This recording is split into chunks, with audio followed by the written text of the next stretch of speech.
தினமும் பிரம்ம முகூர்த்தத்தில் எழுந்து பக்தி சேவையில் ஈடுபட வேண்டும்.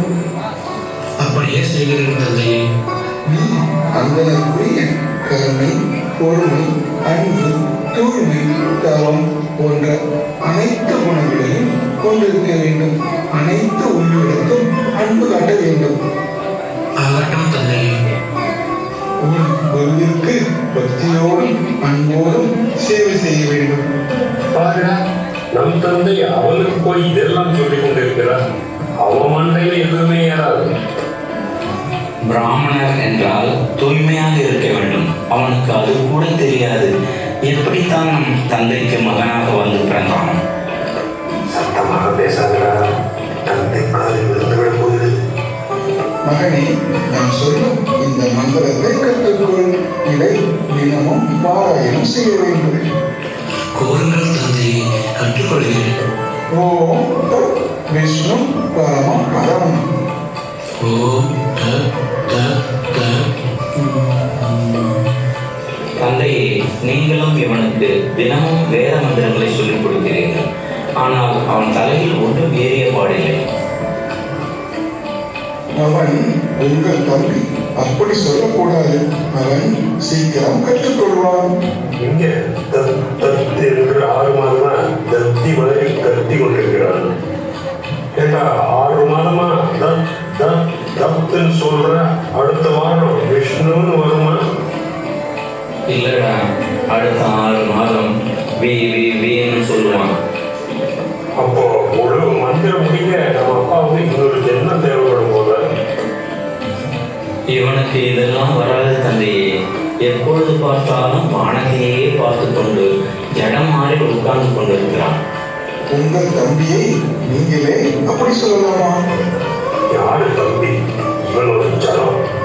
சரி, அவனிடம் சண்டை போடாமல் இருங்கள். நான் வெளியே சென்று வருகிறேன். அப்பா போயிட்டாரா? நீ நான் கேட்டா பசி வருது. இவனுக்கு மட்டும் கிருஷ்ணர் ஞாபகம் வருதான். உங்களுக்கு பசி வருகிறது, எனக்கு பகவான் வருகிறார். அதுதான் வித்தியாசம். மந்திரங்களை கற்றுக்கொள்வது பகவானை உணர்ந்து கொள்ள, காசு சம்பாதிப்பதற்கு அல்ல. காசு சம்பாதிக்கலன்னா எப்படி ஜீவனம் நடத்துவேன்?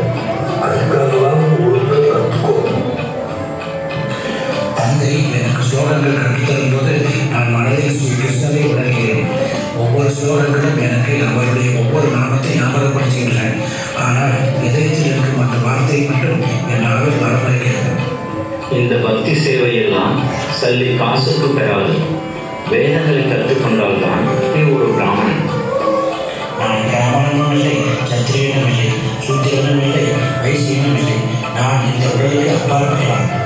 இவன் என்னடா பைத்தியக்காரன் போல பேசுகிறான்? நான் உடல் அல்ல, ஆத்மா. கிருஷ்ணரின் கருணையால் ஒரு பிறவியில் கூட இந்த ஆத்மாவிற்கு ஞாபகம் தெரிகிறது. பாடுறா இவனை, போன ஜென்மம் எல்லாம் ஞாபகம் இருக்கான். அப்ப நீ என்னவா இருந்த சொல்லு பார்ப்போம். போன ஜென்மத்தில் நான் மானாக இருந்தேன். அதற்கு முன் ஜென்மத்தில் நான் இந்த உலகையை ஆட்சி செய்த பரத சக்கரவர்த்தியாக இருந்தேன். ஓ, இந்த உலகத்தையே வாழ்ந்த சக்கரவர்த்தியா இருந்தியா? இந்த ஜென்மத்துல ஜனமா இருக்கா? அட ஜடமே, அப்பன்னா நீ ஜடபரதரா? அருமையான பெயர், ஜடபரதன். அட, இந்த பெயர் நன்றாக இருக்கிறது. நான் ஜடபரதன்.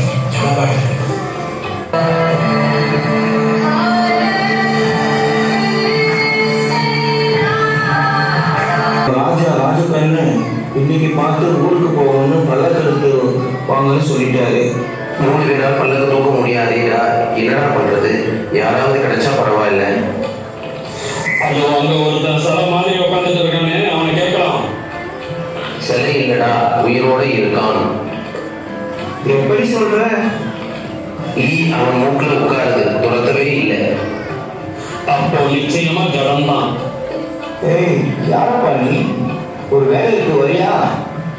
என்னால் வேலைக்கெல்லாம் வர முடியாது. புரிஞ்சிடும். ஒரு காசு தரும். எனக்கு வேண்டாம். வெள்ளி காசு தரும். வேண்டாம். சரி, சாப்பாடு தரோம். அதுவும் வேண்டாம். என்னப்பா உங்களுக்கு வேணும்? ஹரே கிருஷ்ண மகாமந்திரத்தை சொல்ல நேரம் வேண்டும். ஐயோ, இவனை விட பல்லுக்கே லேசா இருக்கும் போல.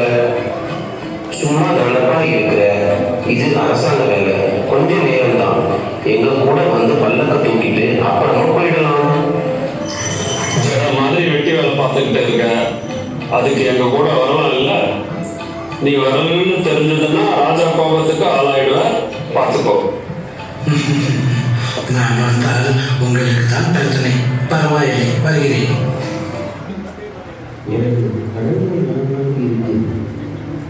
இன்னும் கொஞ்சம் ஆடுனா ராஜா கீழே விழுந்துருவார்.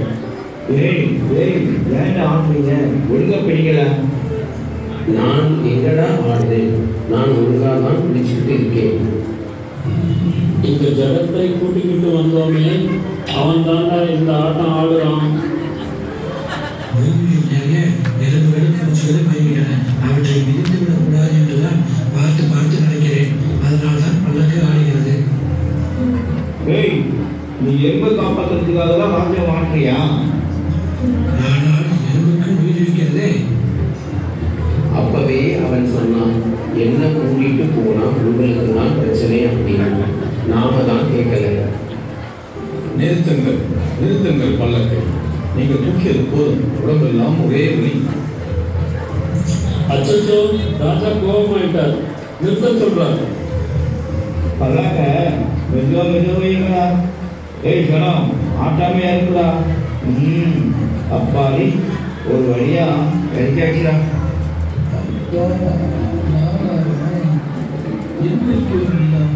இன்னைக்கு ஏன் பல்லக்கு இப்படி ஒரு ஆட்டம்? மன்னிச்சுடுங்க ராஜா, நாங்கள் ஒழுங்காக தான் கூட்டினோம். ஒரு ஆள் குறையின்னு இந்த ஜடத்தை கூட்டிட்டு வந்தோம். அவன் தான் இப்படி ஆடுறான். ஓ, நீதான் அந்த ஆளா? உடல் பருமனாகத்தானே இருக்கிறது. வாட்ட சாட்டமாக இருந்து கொண்டு இந்த பல்லக்கை கூட உன்னால் ஒழுங்காக தூக்க முடியவில்லையா?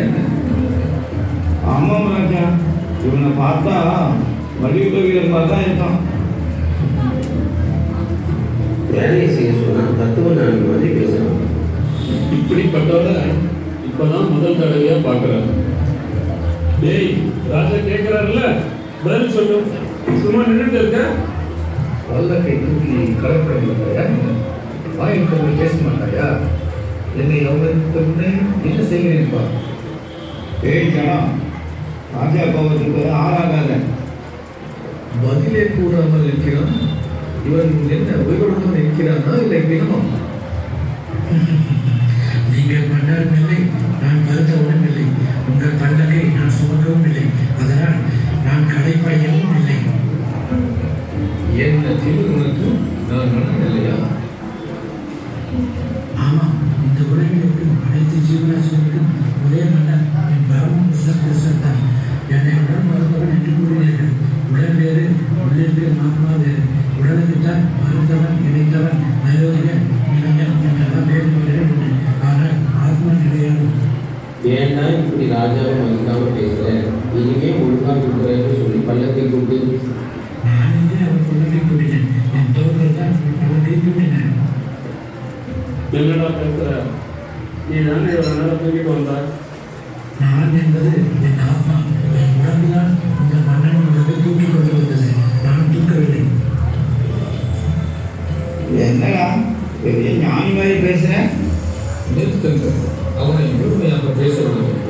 அவன் கூறுவதில் ஏதோ இருக்கிறது. ராஜா, என்னை உயிரோடு இருக்கும் பெருமா என்ன கேட்கிறேன். ஆனால் இன்று பலபேருமில்லை. அதுதான் தனக்குள் இருக்கும் ஆத்மாவையும் அதன் எஜமான கிருஷ்ணர் மட்டுமே என்பதையும் தெரியாதவர்கள் உயிர் இருந்தாலும் பிறந்தான். இதற்கு மேல் என்னை தண்டிக்க வேண்டும் என்று நீங்கள் விரும்பினால் தாராளமாக செய்து கொள்ளுங்கள். அது என்னை ஒன்றும் பாதிக்காது. அது என் உடலை தான் பாதிக்கும். இப்படி ஒரு உண்மையான ஞானியாக என் பல்லக்கை தூக்க வைத்து விட்டேன். ஐயோ இறைவா!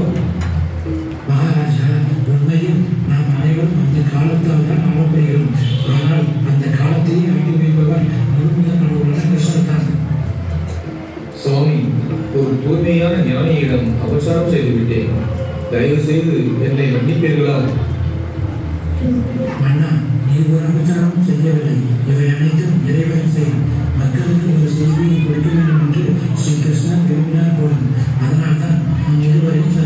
வைத்திருக்கிறார். இத்தனை மகத்தான ஞானியை தரிசிக்கும் பாக்கியம் எனக்கு கிடைத்தது. ஆனால் நிச்சயமாக நீங்கள் ஒரு அந்தனர் இல்லை. தங்களின் சுயரூபம் என்ன என்பதை எனக்கு கூறுவோம். அண்ணா, முற்பிறவி நான் பரத சக்கரவர்த்தியாக இருந்தேன்.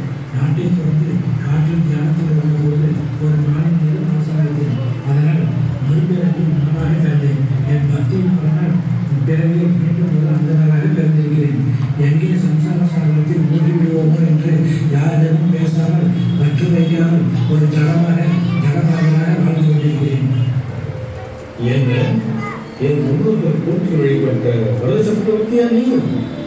உலகிலும் கிடைக்காத ஆன்மீக செல்வத்தை எனக்கு வாரி வழங்கிவிட்டீர்கள். பகவான் ஸ்ரீ கிருஷ்ணனின் நாமத்தை இடைவிடாமல் ஜெபிப்பதால் இந்த கர்ம பந்தத்திலிருந்து விடுபட்டு அவரின் திருப்பாதத்தை அடையலாம். ஓர் உயர்ந்த வைஷ்ணவரின் தொடர்பினால் ஒரு தாழ்ந்த புழு கூட கிருஷ்ண உணர்வை அடையலாம் என்பதை உணர்ந்து விட்டீர்கள். தாங்கள் கூறிய உபதேசத்தை கடைபிடிக்க என்னை ஆசீர்வதியுங்கள். ரகுராம் அண்ணா, தர்மத்தின் வழியில் நல்லாட்சி புரிந்து மக்களிடம் கிருஷ்ண உணர்வை மேம்படுத்துகிறார்கள். அப்படியே செய்கிறேன். ஹரே கிருஷ்ணா ஹரே கிருஷ்ணா கிருஷ்ண கிருஷ்ண ஹரே ஹரே ஹரே ராம ஹரே ராம ராம ராம ஹரே ஹரே.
இவங்க என்ன நினைச்சிட்டாரு, ராஜா வந்து கவர்னர் வந்து அவங்க தலைமறைவாயிட்டாங்க அப்படின்னு சொல்லிட்டு ஆரம்பிச்சார். அப்ப வீட்டுல ரகுநாத் தான் இருந்தார். ரகுநாதரை பிடிச்சு வந்து ஜெயிலில் போட்டுருவாங்க. ரகுநாதரை பிடிச்சு வந்து ஜெயிலில் போட்டுருவாங்க. அப்ப ரகுநாத் சொல்லுவாரு அந்த முஸ்லீம் ராஜா கிட்ட, அந்த கவர்னர்கிட்ட, நீங்க வந்து என்னை ஜெயிலில் போட்டிருக்கீங்க, என் அப்பாவும் சித்தப்பாவும் உங்களை சகோதரர் மாதிரி, அப்ப நீங்க எனக்கு அப்பா மாதிரி, இந்த பையனை போய் நீங்க ஜெயிலில் போடலாமா அப்படிலாம் சொல்லி அன்பா பேசினோன்னே அந்த முஸ்லீம் கவர்னர் அழ ஆரம்பிச்சிருவார். அழுது போய், அடடா இந்த குழந்தைய போய் நம்ம ஜெயிலில் போட்டோமே, சரி நீ போ, நான் உன்னை விட்டுடுறேன், நீ போ, அப்பாவும் பெரியப்பா சித்தப்பா வந்து என்னை வந்து பார்க்க சொல்லு அப்படின்னு அனுப்பிச்சு விட்டுருவார். அந்த மாதிரி ரொம்ப டிப்ளமேட்டிக்கா ரொம்ப அழகா ஜெயிலேருந்து வெளியில வந்துடுறாரு. வந்துட்டு அப்படி பேசாம உட்காந்துட்டு இருக்கார். ஆனா உள் மனசுக்குள்ள எனக்கு வந்து சைத்தன்ய மகாப்புடைய கருணை எப்ப கிடைக்கும், சைத்தன்ய மகாப்புடைய கருணை எப்ப கிடைக்கும்னு ஏங்கிட்டு இருக்கார். உள் மனசுக்குள்ள வந்து மகாப்புடைய கருணை எப்ப கிடைக்கும், பகவானுடைய கருணை எப்ப கிடைக்கும், நான் எப்போ பகவானுக்கு சேவை பண்ண போறேன், வேற எந்த தாட்டும் இல்லை, வேற எதுக்கும் வேற யோசனைக்கே இடம் இல்லை. அப்பதான் ஒரு நாள் நித்யானந்த பிரபு என்ன பண்ணாருன்னா, அந்த கங்கை கரையில பாணிகாட்டின்னு ஒரு இடம் இருக்கு. அது ஒரு கிராமம், அழகான கிராமம், இன்னைக்கு இருக்காங்க. அங்க ஒரு இஸ்கான் டெம்பிள் இருக்கு பாணிகாட்டியில, ரொம்ப அழகா கட்டியிருக்காங்க. அந்த பாணிகாட்டிங்கிற இடத்துல ஒரு பெரிய ஆலமரம் இருக்கு.